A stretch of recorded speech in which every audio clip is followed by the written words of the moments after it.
Fuqarolar va tadbirkorlarning murojaatlarini o'z vaqtida ko'rib chiqish davlat organlari oldida turgan muhim vazifalardan biri.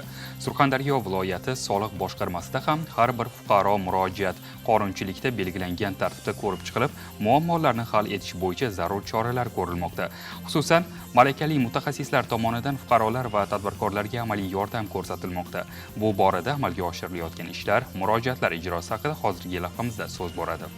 Mamlakatimizda jismoniy va yuridik shaxslarning murojaatlarini ko'rib chiqish barcha darajadagi davlat organlari zimmasiga yuklatilgan muhim va mas'uliyatli vazifalardan biri hisoblanadi. Zero har bir murojaat ortida inson taqdiri, uni qiynayotgan va o'ylantirayotgan muammolar bor. Surxondaryo viloyati soliq boshqarmasiga kelib tushayotgan har bir murojaat qonunchilikda belgilangan tartib va muddatlarda ko'rib chiqilmoqda. Surxondaryo viloyati soliq boshqarmasiga jismoniy va yuridik shaxslardan jami 4120 ta arizalar kelib tushdi. Mazkur murojaatlarning 1001 tasiga tushuntirish berildi. 2891 tasi qanoatlantirildi. 28 tasi o'rganib chiqilmoqda. Murojaatlarni tahlil etadigan bo'lsak, soliq to'lovlariga oid tushuntirishlar berish bo'yicha 502 ta, soliq to'lovlaridan ozod qilish va imtiyozlar bo'yicha 259 ta, 3359 tasi esa soliq qarzdorligi, ortiqcha to'lovlarni qaytarish, ma'lumotlar taqdim etish masalalarini tashkil etadi. Viloyat soliq boshqarmasiga kelib tushayotgan murojaatlar o'tgan yilning mos davriga nisbatan 108 ta yoki 18% ga kamaydi. Bu viloyatda soliq xizmati organlari xodimlari tomonidan soliq to'lovchilar bilan bevosita muloqotlar, maqsadli targ'ibot va tushuntirish ishlari olib borilayotganligining samarasidir.